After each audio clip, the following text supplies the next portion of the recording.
Hello, good evening. Shall we start? If you're able to hear me, please give me some response.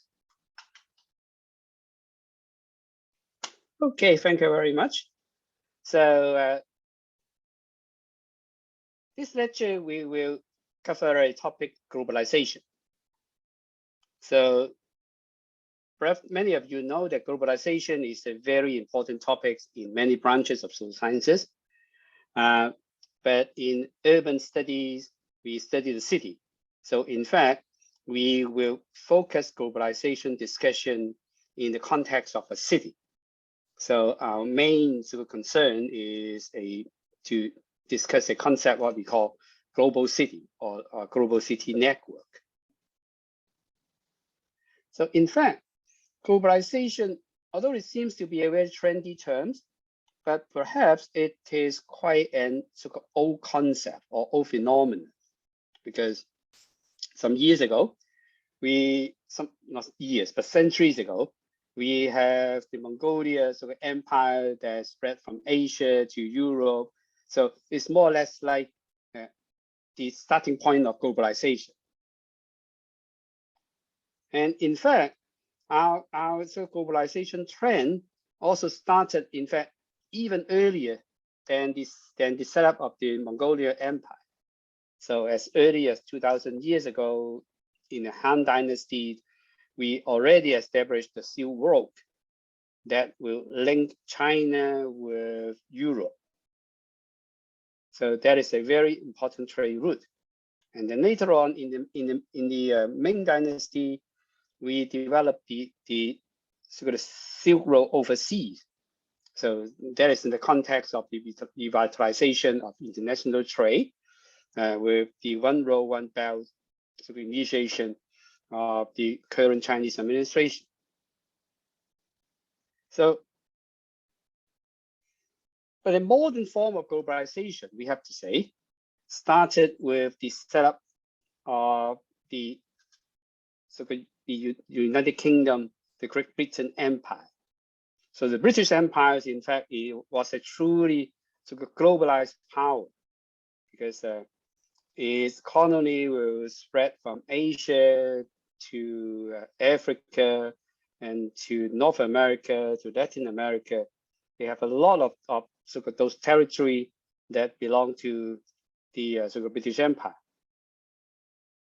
So they once proudly said that the sun will never set in the British Empire because it has a global sort of coverage that occupy every big continent, also miss out Australia and New Zealand as well. And globalization, in fact, was a phenomenon that had long been associated with trading.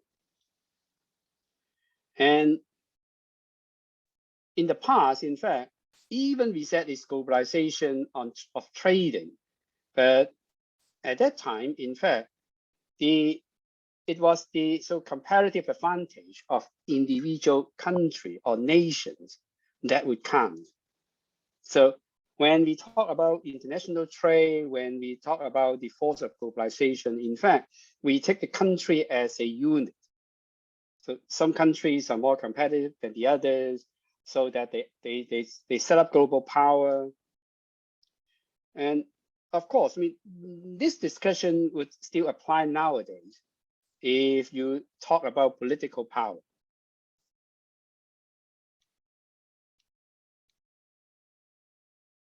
But a more recent phenomenon that happened in the last 40, 50 years is not just on trading.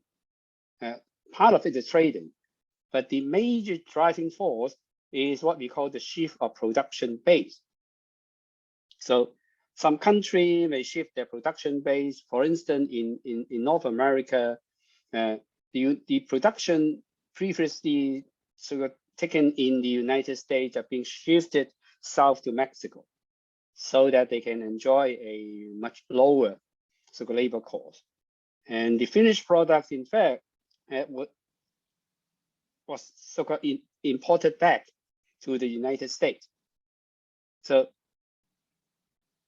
that shift the production base as a beginning, and this arrangement, in fact, proliferated with the advantage of those so-called globalized division of labor in production begin to surface. So at some point, those shift of production, not just between two countries, but spread over the world. So particularly the global production of labor is associated with the global flow of capital. So in the past, capital is not that easy to go across countries because of all those currency control, and also barrier on trade because of the tariff, and also because of difficulties of moving money around in the world. But with the development of some global financial system, and this flow of money is much easier. But of course, we have to understand that why we have some international flow of capital around the world, partly because it creates a need to shift the base of production.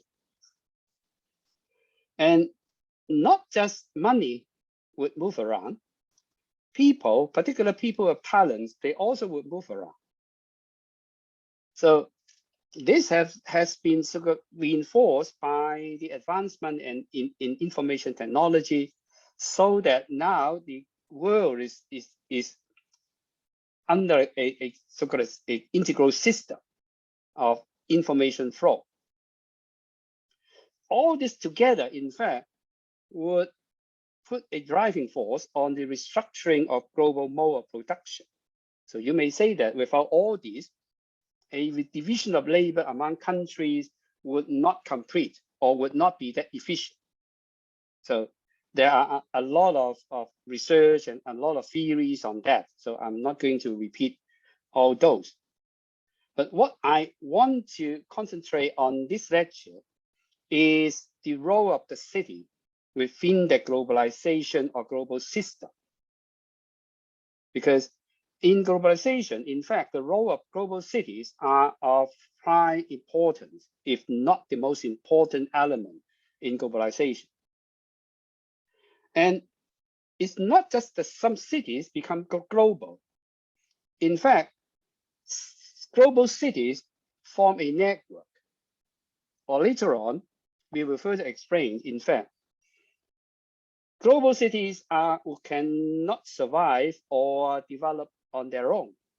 They need to go together with other cities in the form of a global network. So we'll also talk about what we call the World City Network. And the global cities and all the World City Network, as we will see, cover mostly cities in the developed countries or in developed world, what we call the country in the global north. Whereas country in the global south, they also engage in globalization.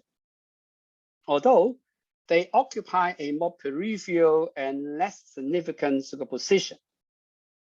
Less significant in the sense that it doesn't mean that they haven't participated into the global production and division of labor.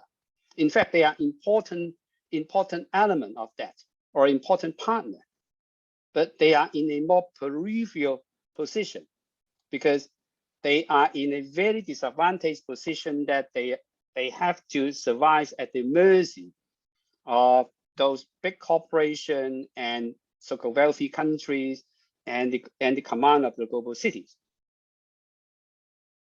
But countries in the cities in the global countries in the global south also aspire to participate in globalization in a more important role. So in other words, they aspire, some of them aspire to be global cities.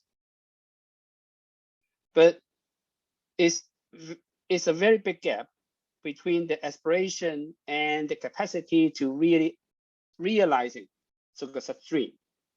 So we use a concept what we call wording cities to describe the aspiration and the effort of those cities, which I will unfold in sequence in this order. In fact, the global city thesis was formulated in the 80s, and it's been consolidated in now a classic, the global cities by a urban studies scholar, Saxon. So she developed the global city network, or the global city thesis, to describe the formation of global cities, and particularly to explain why some cities are more globalized than the others. So what are the characteristics? What are the underlying factors that will create those global cities? So how and why those global cities forms are an important sort of thesis in this global city. And what is interesting in this global city thesis is, on the one hand, in fact, globalization means that diversification, because we just mentioned earlier in the introduction, why we have globalization, or this format of globalization we are discussing today, is because there is a restructuring of the global production. So in fact, the whole production process of many important commodities, in the past, they are all concentrated in one special city. But now, those production process has been globalized. That means decentralized. Take for example, in the past, perhaps one machines will all make in one factory within a city. Or even if those machines and raw materials, they are sophisticated and complicated, most those so-called partner factories, they will be situated within the city and very often in a close proximity. They have to close to each other in order to reduce the cost of transportation, and also to reduce the cost of communication between different parts. So what we call the upstream sugar production and the downstream sugar final products, they need to coordinate very closely with each other so that they can achieve some efficiency, especially in the time of production and the cost of production. So you could imagine that if you have to transport one part of that product from one factory to the next factory, and it needs time. So if we can shorten those time, it will shorten the total time of production. And not just because of the not just because of this efficiency on time, it's also on the efficiency of information flow. Because in the production process, if there are any problem, they have to solve. Probably they need to sit together and deliver some kind of solution. So it's easier for people, for people who are close together to sit down and solve the problem. So it is extremely counterintuitive decades ago that what we are doing now in the production process is a disaster. And take for example, some commodity you are very familiar with, for instance, mobile phone. Although the mobile phone is small, they have thousands of parts. And usually the production line would not be concentrated in one factory, even not in the same country. So different parts are being produced in some places in the world, and then they will be concentrated to a place to assemble the final product. So although some years ago, China has been dubbed the name of so-called world factory, but in fact, many of the production in China was just the last step of assembling the final product. And many of the essential and more expensive and value-added components, they are made elsewhere. So this is a diversification of production. But to our surprise, in fact, although because Secretary Saxon is so critical in looking at those processes, particularly the contradiction between diversification, decentralization, and centralization. Because what she argued was, although the process of productions have been decentralized to different factory in various countries, various cities across the world, but in fact, the power of those production has been highly centralized. So they are in fact being centralized in a few global cities. So in fact, those global cities, against the context of the diversification of production and also the decentralization of all those production processes, some powers have been centralized in some global city. And in fact, that centralization would happen in an important, although it is a small fraction of the production process, is something what we call the complexity of headquarters functions. Because you can imagine, the more diversified, the more decentralized the production process is, there is a high need to monitor those productions so that the shortcomings we just mentioned about spreading the production process apart, that will reduce efficiency. So we need to do something to reclaim those efficiency. So of course, in the industrial production, there have been very many sort of innovation that would sort of counteract sort of those shortcomings of spreading the process of production, like the supply chain, like the sort of logistics, information flow, information technology.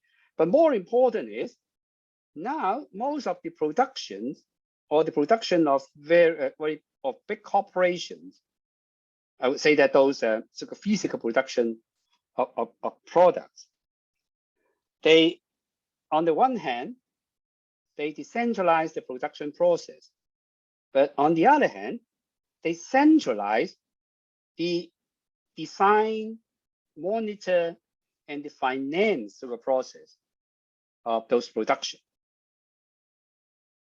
And when the complexity of the headquarters function increase, in fact, they need to even outsource those headquarters function.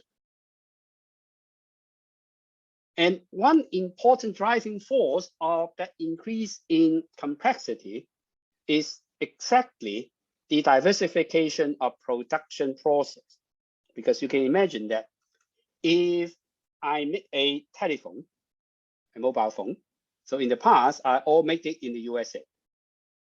So I only have to cater for not just the production. The production may be more or less the same, even if you move the production line elsewhere. But the underlying legal, accounting, tax system, in the past, you only have to cater for that of the United States. But now, because of the production process spread among many countries, it can be 5, 7, or 11 countries. So each country, they still have their own system of finance, their own system of law, of labor ordinance. A lot of those ordinances, they are not the same. Not to mention about the accounting, about the tax. And also, not just because of the production have been diversified. In fact, those products, in fact, they are more globalized than before. So in the past, you seldom have product that's really sell over the world. But now you can imagine that nearly all important products, some of the brands of those products must have some international brands. What you call international is they sell in many countries, in 100 countries. So the marketing, the advertisement, you need to deal with not just a single country, but a whole bunch of countries. So even the big corporation, they are unable to do that. You may say that, I mean, there's nothing impossible. If the company have resources, they can employ experts on that.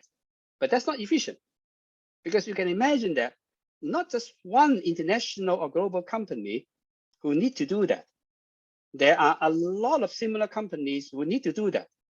So if there are some specialized company who can help those big corporations to improve the efficiency, that save money, save time, they will have business.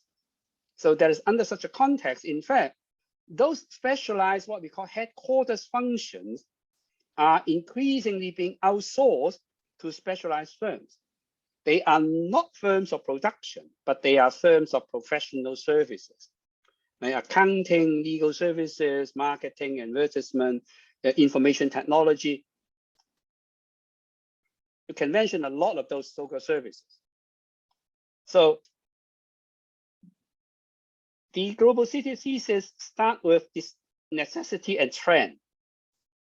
With increased globalization, decentralization, and diversification of production process in various countries, those headquarters function of controlling or monitoring those production process becoming more complicated. And the associating supporting services for this controlling and monitoring services become even more sophisticated because it's now outside the company. So there is a need for specialized firms who can help to improve the efficiency and reduce the cost of those headquarters services. So those so-called international service providers, they are not just specialized in their specialties in one country, but in various countries, so that they can first help the firms to reduce the cost, and the other is they can have a much more efficient communication and quicker communication between different countries in those areas, like in legal services. Because very often when there is something wrong with the production of the commodity, it may involve the so-called the legal system of various countries. And the company need to coordinate those efforts in many countries. And that is exactly what those specialized international firms are good at. So when there are a number of those international firms who grow with the globalization of production, and of course, serving sort of those truly international and global company of sort of global production. And the focus is, where do those what we call specialized firms and what we call the producer service firms would sit on? So Saxon will define a global cities as cities that have high concentration of those specialized firms. Although other people will say that global cities may be cities that have the biggest number of headquarters of companies. But that is not the point for global production, because headquarters sometimes is only the command center of that particular company. Unless that particular company really have a global presence, or otherwise, the headquarters is just part of the function within the company. Whereas what we mentioned about those specialized firms, they have the global presence. They are the real so-called driving force behind the diversification of production and the decentralization of the production process.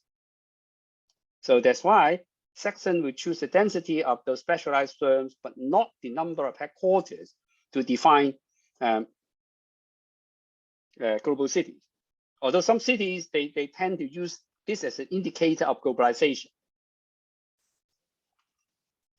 So it's not just the density of the specialized firms, it's also about the connection of those specialized firms within the cities with other cities in other countries. So that's what we call the establishment of the transnational network. And it happened that global cities are cities that have a more intense and extensive connection with cities all over the world, but many of them, in fact, they are rather weak in connecting to cities within their own countries. Take, for example, London and New York, I mean, they are the so-called, not to dispute, global cities. So in fact, their connection with the rest of the world is much closer compared with the connection with cities in their own countries. So when you have the density of those specialized firms increase, there is also an inevitable coexistence of inequality, which follow the logic of this concentration of specialized producer service firm within a city. Because with those specialized firm production, they will increase in inequality. They will also increase in informality, because of a process what we call the global and the local interaction.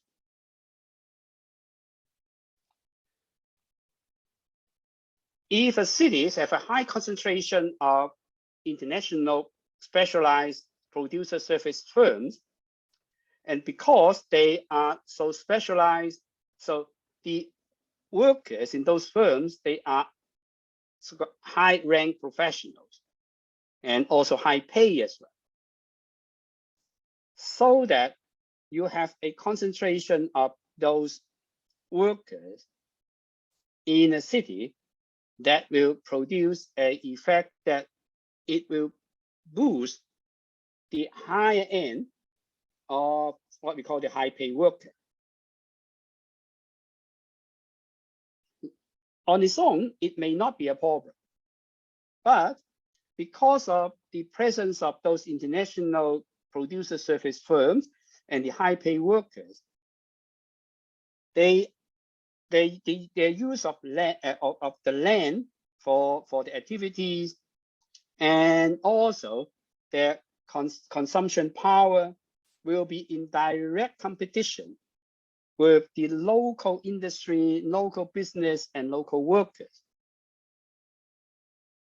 So with the presence or the increasing inflow of those companies, it inevitably drive up the value of land, because they are the one who can produce highly added services. So with those income, they are able to compete for prime area of the cities with higher rent. So is the presence of those high paid workers, so that they may compete with other middle class or other working class, and they will drive up the level of the consumer goods. And partly because of the increase in rent, and also partly because of the shift of those supply to the high-end consumption goods.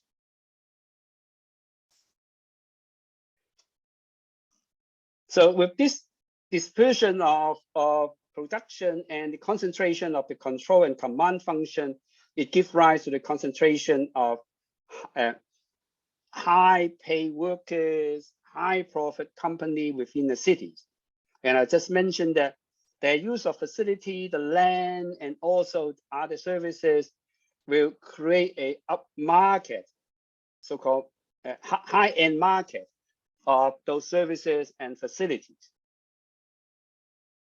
And on the other hand, because of their presence, you also need a lot of supporting services and personnel to serve them. So if you have a A-grade international standard building, office buildings, you need a lot of service workers to serve the facility of and the running of the building. So you need a lot of artisans to maintain the equipment and facility. You have a lot of security guards because high security is the concern.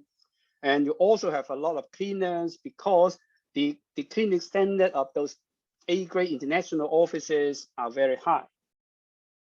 But those supporting services, including those who serve the restaurants as either the chef or as the waiter, or they need entertainment. So you have a lot of cinemas, a lot of theaters, and many of those personnel that serve the cinema and theaters, they are not high paid. So on the one hand, you have the expansion of the high paid worker, but on the other hand, you create the demand for the low paid workers. So that these two together, in fact, would have the effect of squeeze out the middle class. Because the middle class, they would not accept the low paid job that has been created by the concentration of those producer service firms and high paid workers. But on the other hand, they are not fit for those highly professional and specialized so-called job in those producer service firms. And this, in fact, will often associated with a process what we call the industrialization. So take Hong Kong as an example. In the 60s and 70s, we have a lot of factories because manufacturing was still the main economic activity of the city. So that you have a lot of skilled workers who work in the factories, and You have all the supervisors, you have the head of the factories, you have engineers, you have a lot of those sort of supporting staff who are not paid too low because they have skills. And because in the 70s, the production of manufacturing in Hong Kong is already so-called being so-called automatic. So you need to manage several machines at the same time. So that is a gain in productivity and also an increase in the sort of wages of those skilled workers. And also learning that those trades and learning those skills take years. So that has to be rewarded by higher wages. But in the 80s, our manufacturing factory began to move out, either to mainland China, or southern China, or to Southeast Asia, or even to Africa. Those jobs have been lost. And those middle class workers, the skilled workers, they find no job in the service industry that have developed to replace the manufacturing industry, like finance, like fashion industry. And those middle class, they lose their job, and also they have a reduction in the wages. So Hong Kong, perhaps an example because of the city boundaries. In other countries, when those cities that undergone the industrialization, people are being mobile within the city. So many of the middle class, in fact, they move out to the city. So that also happened in Taiwan, Taipei City as well, because of the high rent, because of the high living costs. Why living costs? Because of the price of the consumption goods have been pushed up by those high-paid workers because of the shift of the taste of those so-called residents. So because of that, Saxon will predict that in the global cities, there is a dumbbell-shaped distribution of income. So on the one hand, you have all the high-paid workers in the finance, in the legal and accounting, advertisement industry. But on the other hand, you need a lot of unskilled workers as cleaners, as restaurant waiter, waitress, as security guards, or as some kind of low end sort of maintenance staff of machines and equipment. So this will also bring fundamental change to the landscape. So buildings have been gentrified, and some places have been changed to so-called the high-end entertainment facilities. So that is what she called the coexistence of the global and the local. Whereas you have a lot of those low-paid, unskilled workers in the local, usually from the local areas. But of course, there's some exception. For instance, in London and New York, there's a lot of immigrants who flood in to fill in the gap for those unskilled and low-paid workers. But on the other hand, you have a lot of high-paid workers, and basically in global cities, those high-paid workers, they may not be from within the same countries. They may be truly international. And an associated and also interesting sort of phenomenon is the development of information technology. Information technology, or the advancement in information technology, is perhaps one of the very basic driving force supporting the expansion of global production and restructuring of labor process of production. But there is some interesting prediction of the development of information technology. Although we just said that within the framework of globalization of production and the concentration of producer service in global cities, it doesn't mean that those globalized producer service firms has to be concentrated in the city center. Because we can imagine that because information technology can help to diversify those production process. So there should be no need for those producer service firms to be concentrated like before in the city center. So it may dwarf the importance of the central business districts.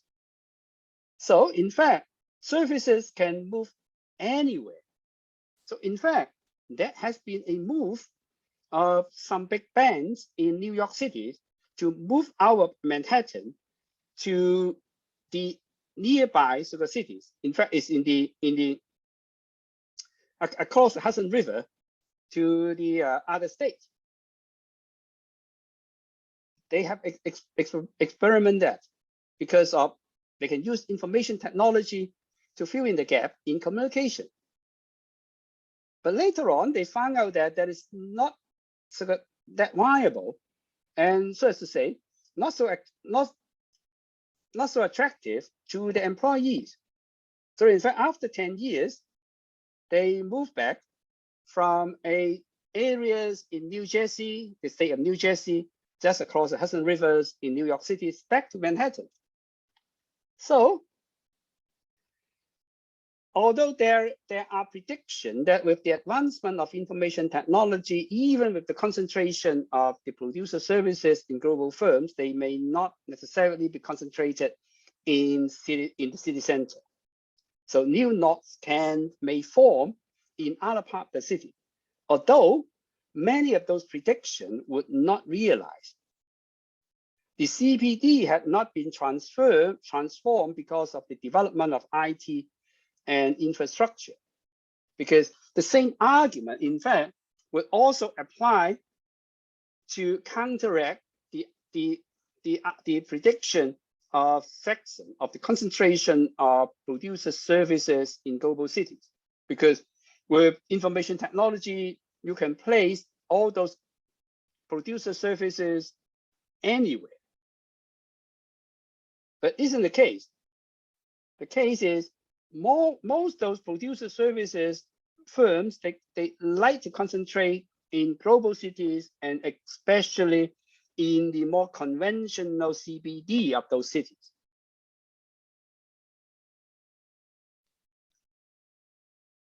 Because of many other things, we have briefly sort of mentioned in previous lectures. So in fact, those high-paid workers, they do not just want a place to work. They also need a place to make consumption.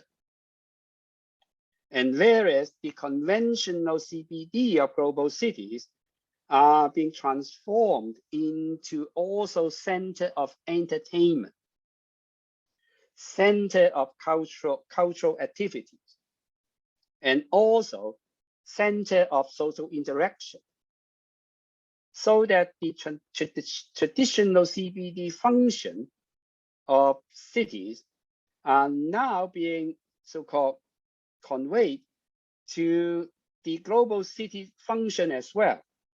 So that's why I just mentioned that, in fact, a bank, I think the Citibank, who moved its headquarters from Manhattan to New Jersey, have made a decision about 10 years later to move back because their employees do not want to work in a remote place that have very little entertainment.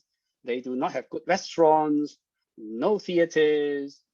And also, if you want to interact with other people in the same trade or in the same class, they need to travel a lot. So that's why the CBD is still the favorite of those high-paid workers. And in fact, in this development, we have also new development in what we call a political and cultural alignment. Because within the global cities, because of the presence of those international firms, and also because of that high-paid workers, most of them they're expatriates. They hold the real power of the city and leave the local actor to feel powerless, because many of these the decision of the city government have to take into consideration the views and the interests of those producer service firms, international firms, and those expatriates.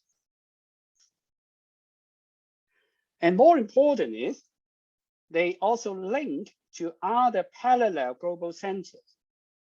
So it further sideline the power fraction of the conventional power holders of the city.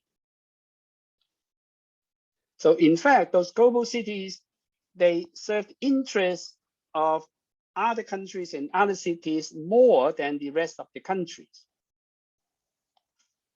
And together with international migrations, in fact, it gives rise to new forms of conflicts and consultations within the global cities.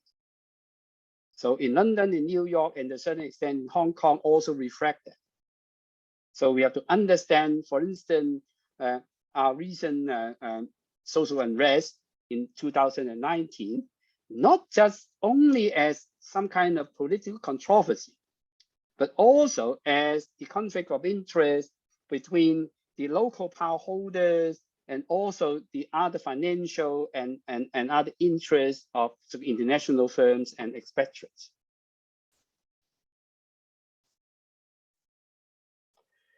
But what has been unresolved in the early thesis of global cities by Saxon is about how those global cities are connected. And more important is about competition and cooperation. So there is and there are many scholars. I mean, among them, in fact, Peter Taylor would have another similar, but with a different focus thesis about global city network or world city network in their original work.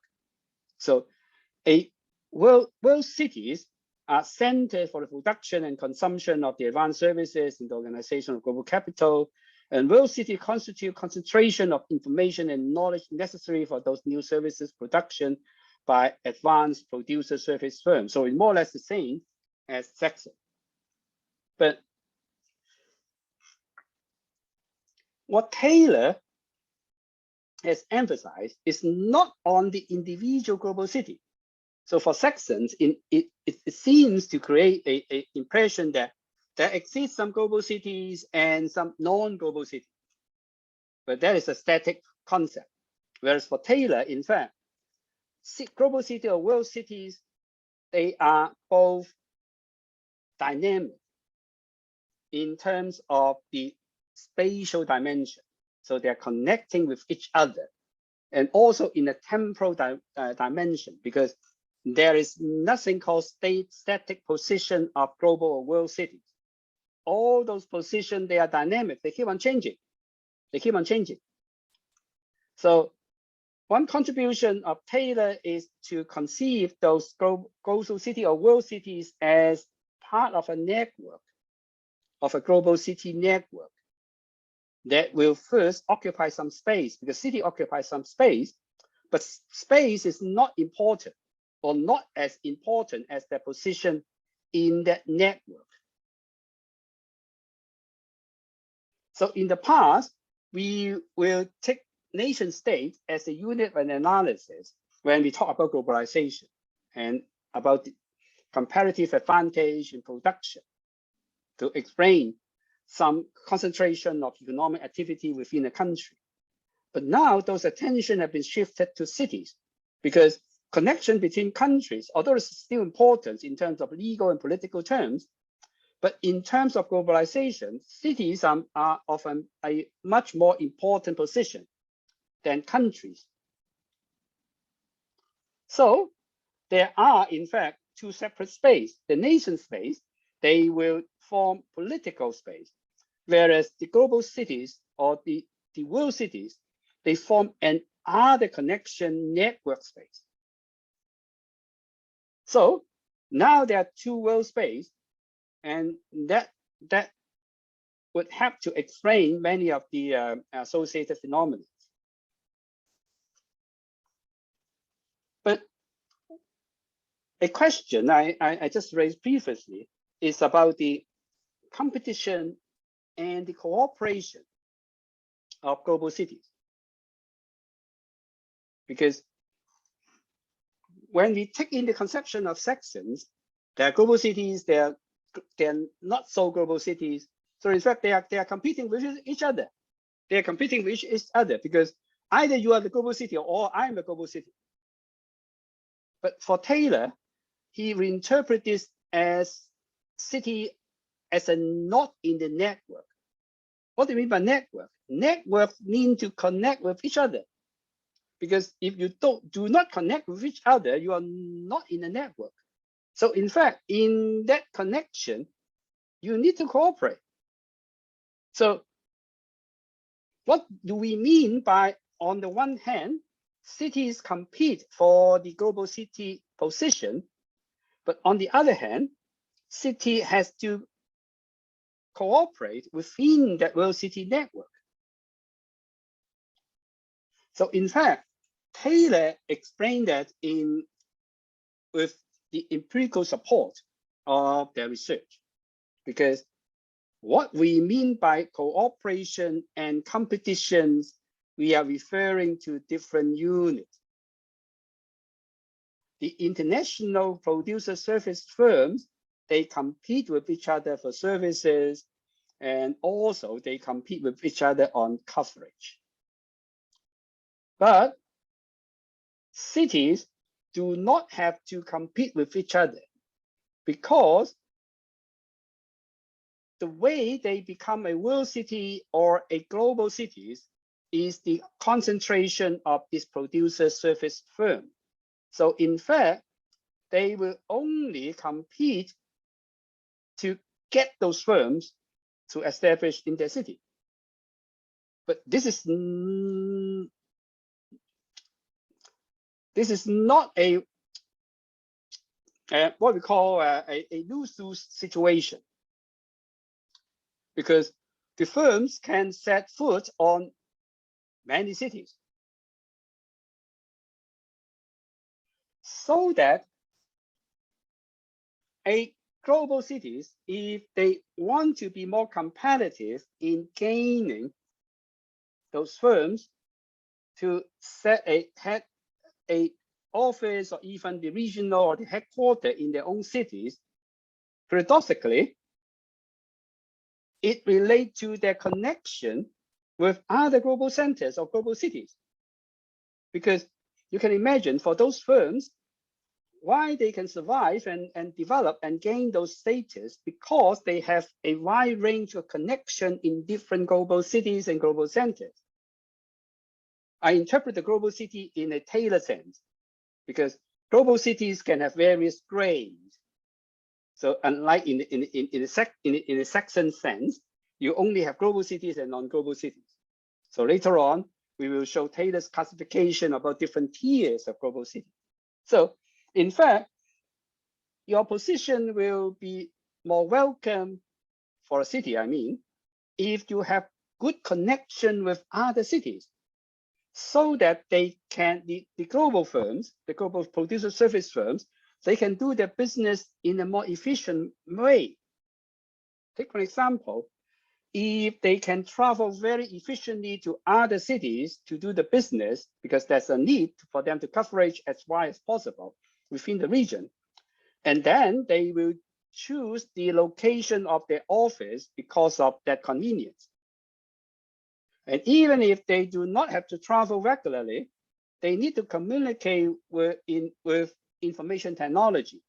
So those cities that have good connection with many other cities, they are at the advantage of competing over those producer service international firms. So the cities will compete for the firms, and the firms will compete for the global business.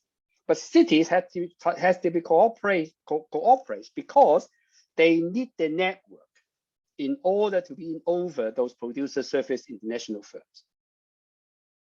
So for Taylor, his conception about global cities is a hierarchy, because I just mentioned that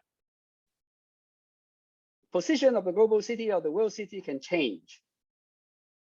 So you need to have a more dynamic classification of those cities. And that is what we call a world city network. The firms choose cities, and the cities connect with other cities. So this will form a basis for the empirical study of world cities. What cities are more global? Because they have a higher concentration or density of those producer service firms. A city is more global because they have the connection with other cities, or they have more connection with other cities. So there is a particular mix in each city with their corresponding mix of producers, firms, and connection, outside connection.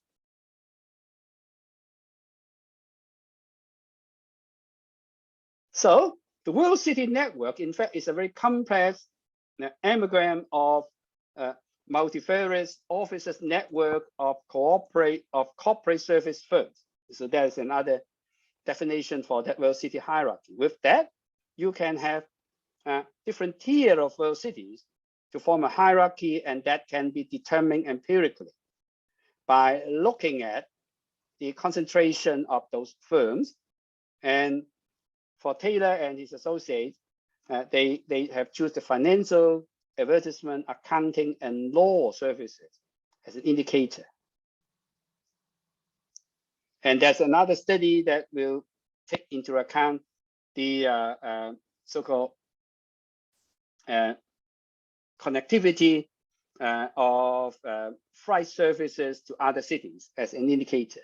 So for them, in fact, there are 4 tiers of world city: the alpha, the beta, the gamma, and also the world city in the formation. So for the study in 1999, in fact, alpha cities are cities of London, Paris, and New York. And the beta cities in a so-called lower tiers are Chicago, Frankfurt, Hong Kong, Los Angeles, Milan, and Singapore.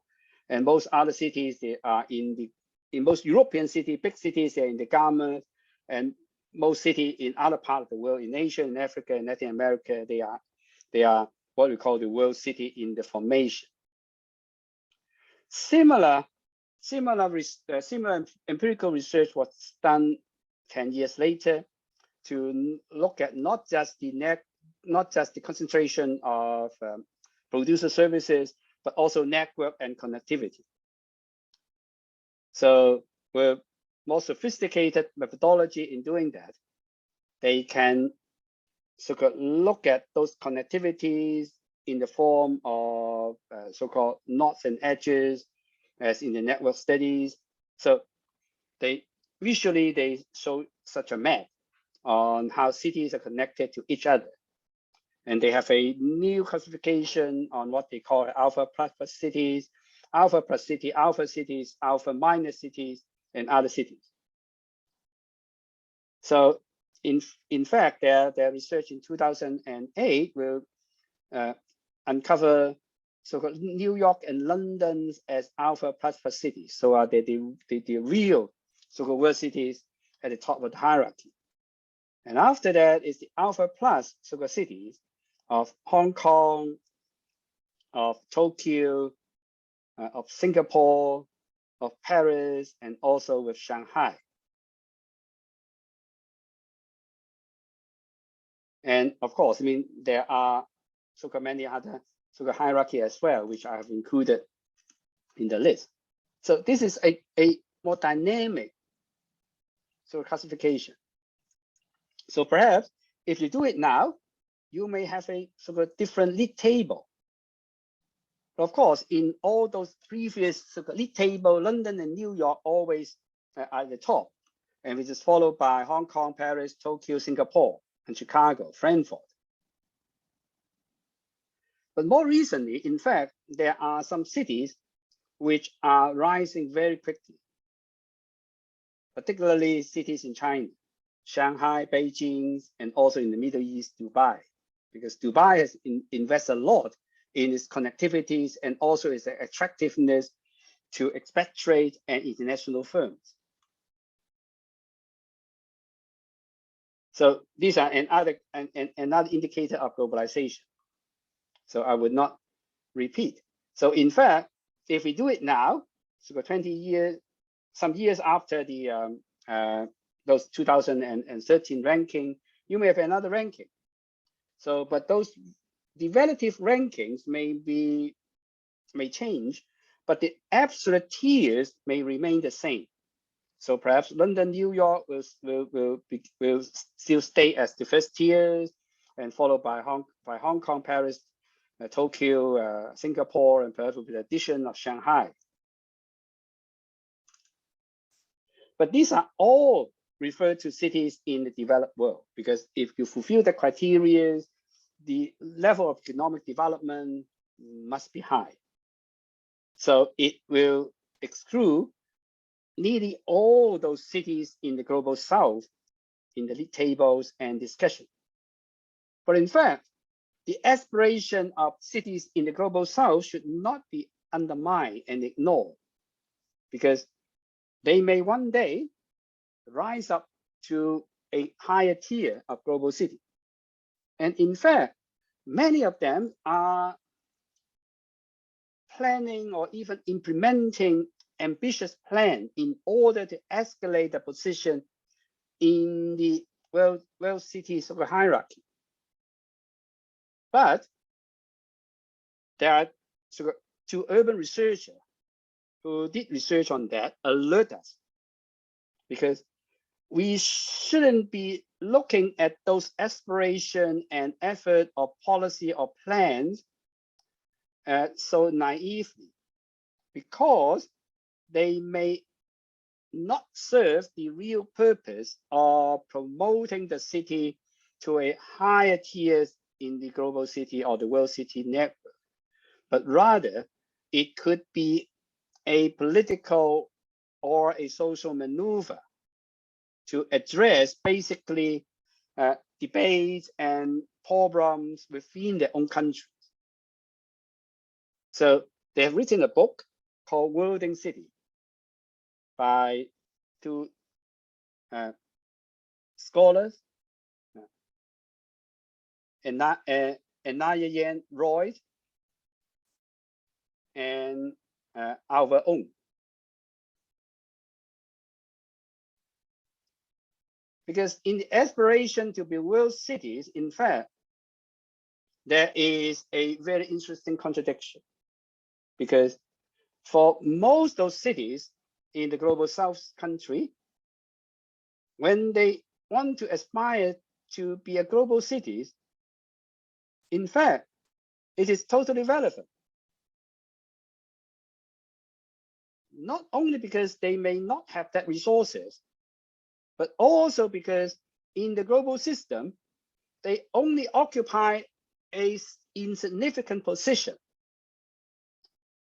And structurally, in fact, even if they devote a lot of resources on that, they may not be able to escalate the position in the world city network. So I won't go into detail of that, because that will touch on a lot of the theories in the development studies. Of course, you may counter argue that there can be so-called some counter example, for instance, like Dubai.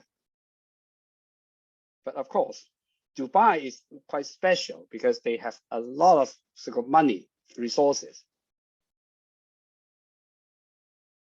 So in fact, when this aspiration and plan, it may not be that relevant. So the next question will be why those city government or those central government of the countries, they still want to aspire or work towards the development in escalating their position in the world city hierarchy. So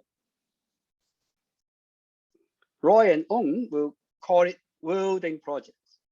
So I've just mentioned worlding projects on the surfaces may be working towards the escalation of position in the world city hierarchy, but in essence, it may just be a political maneuver, either to address internal problem of the cities and countries, or even worse, is to satisfy the rent seeking of those power holders.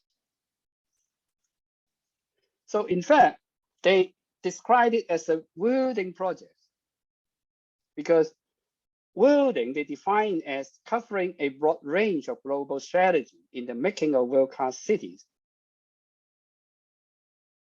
Or many of those initiatives, they only target at striking for survival, for basic livelihood, or just to create hope. Because you can imagine, like some small city in China, when you need some kind of sort of funding, subsidy from the central government, you need to have a big plan. So that's why it's the same rationale in those cities in the global south that want additional resources, and so they have big plans. But in fact, they are only striking for survival or to enhance livelihood. Or sometimes it's a political maneuver just to give people hope.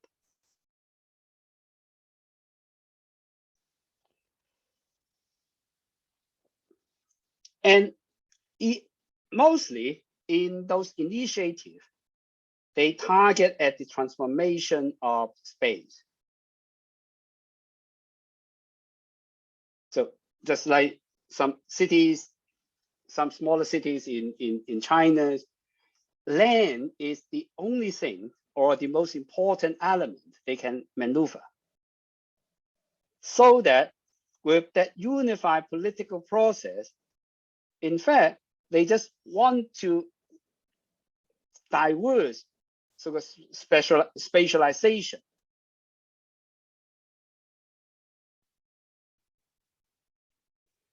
Because with those plans, they may be given more power, more discretions, or more resources to develop land. And with the developed land, they can attract investment or they can attract additional central fundings on that.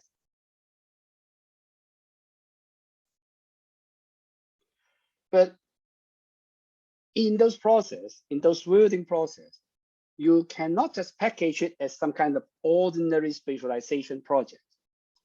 You need to match it with the goal of aspiring to be a global city.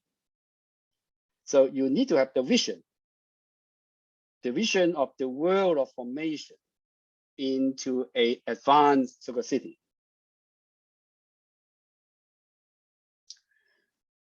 In those wording projects, in fact, Roy and Ong has sort of categorized them into 3 different groups. One is they do it as some kind of urban modeling, or they remain in some kind of interreferencing sort of strategy. The third one is they are just forming new solidarity among cities in the global south. In the global south, what do we mean by urban modeling? Urban modeling is in fact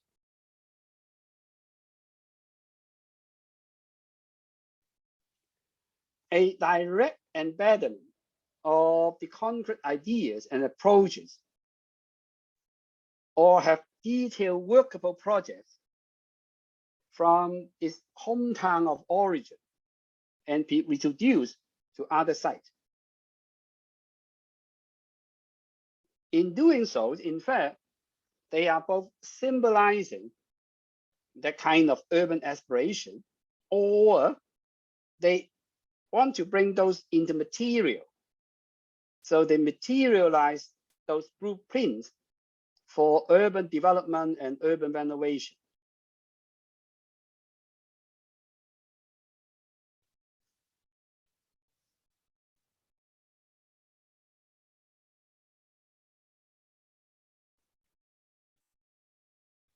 Take for example, it's not a real example. It's just some kind of joke, because in the earlier years, when Songjiang was first established as a city, in fact, at that time they also have an aspiration of developing into a global cities, just like Hong Kong. Although they know that the gap is too big, but of course nobody will envisage Songjiang will develop that fast. So at that time, in fact, they want to imitate other so-called sites in the famous cities as tourist attraction. So they build a window of the world to construct the miniature of those so-called famous landmarks and buildings. So this is something what we can call it urban modeling. Although for Songjiang that's not the case, because it's only a amusement park and for entertainment. But for other cities, they do it real. Take for example, in Taichung, they spend a lot of resources building a very sophisticated and glamorous sort of opera house. That is exactly, they want to imitate global cities, because in all world cities, you would have the opera house. So that in Beijing we have, in Guangzhou we have, and also in Shenzhen we have now. But the economic development and also the economic activities in Taichung is far from that. So in fact, it is a project of aspiration. Try to bring out that cultural facilities that only big world cities would have into a relatively small cities in Taiwan. And of course, the most eye-catching imitation of that is Macau. And although Macau has been quite successful in using the strategy of urban modeling, because what they want to model is the world center of entertainment in Los Angeles, in Las Vegas. So they invited most of the big players in Las Vegas to invest in Macau, and also to imitate the strip of Los Angeles, of Las Vegas, to build all those casinos and big hotels around that. So that is what we call urban modeling. So to take what has already been in those so-called big global cities, the projects, the landmarks, and then move it or copy it in my own cities in order to create that symbols of aspiration. And in fact, Macau has been quite successful. Although Macau now is not a global city as such, but it has been a global city of gambling. So that has been even more successful than Las Vegas. The other strategy is something what we call interreferencing. If we are unable or not having resources to directly copying or moving those models from global cities, from big world cities to their own city, perhaps they can learn some practice of the more successful city, so that you can create with those practices the aspiration and the comparisons, and also to stir up competition.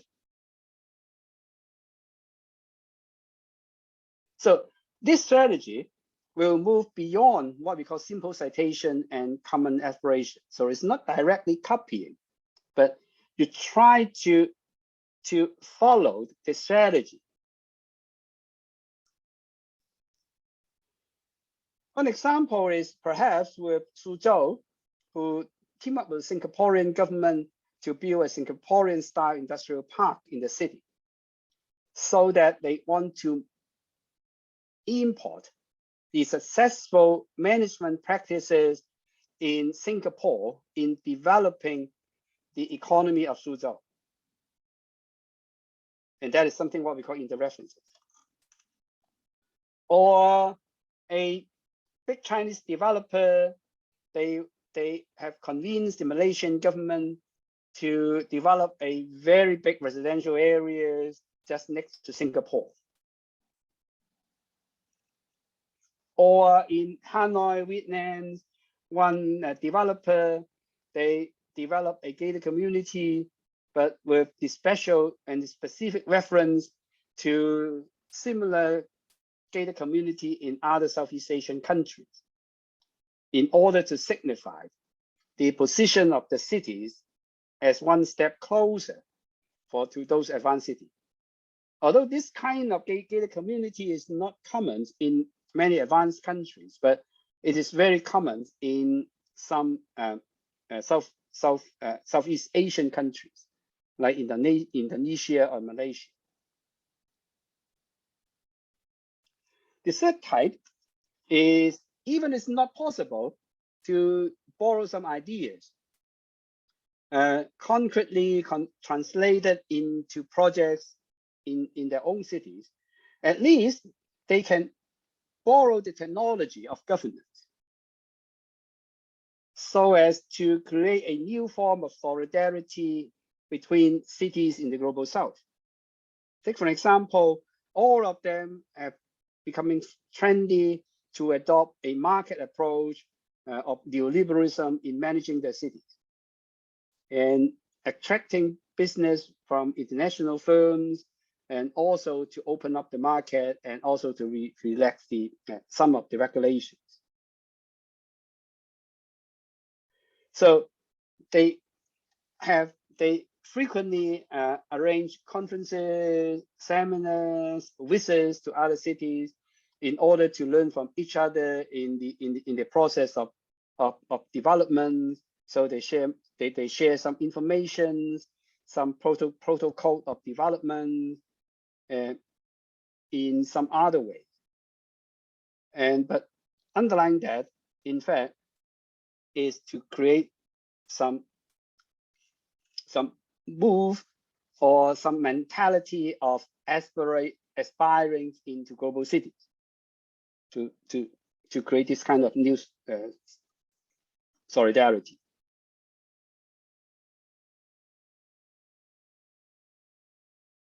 So a related but not fit that well into globalization thesis is what we call new solidarity, is to create some kind of new mentality of governance. For instance, the civilized community in China, maybe one form of forming that sort of new solidarity in having some discourse, having some direction, so towards some particular direction, particular sort of destination that will share sort of among those sort of cities, and in this case, is different neighborhoods in China. So to have a very brief summary, we have discussed globalization in the context of cities. Although it originated from the restructuring of the capitalist economy and international division of labor production, and so that it results in a geographic dispersion of production process. But at the same time, it also triggered the concentration of control and command functions